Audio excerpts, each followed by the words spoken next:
Sa pagpapatuloy ng Police News Network, nasamsam ang mahigit 2 milyong pisong halaga ng shabu ng mga tauhan ng Eastern Police District mula sa isang newly identified high-value individual sa isinagawang bypass operation sa barangay Nangka, Marikina City.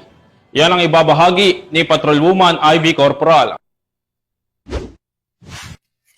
Muling nasakot din ng mga operatiba ng Eastern Police District sa isinagawang bypass operation ang isang sospek na dati nang nahuli sa kasong droga sa barangay Nangka, Marikina City.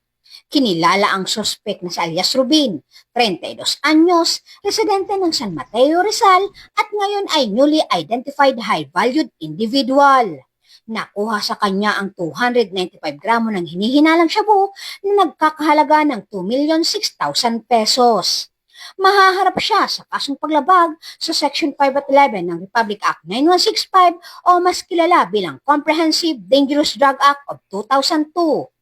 Ayon kay Police Brigadier General Aden Lagradante, ang tagumpay na ito ay patunay na patuloy ang pinagting na kampanya ng Eastern Police District laban sa iligal na droga.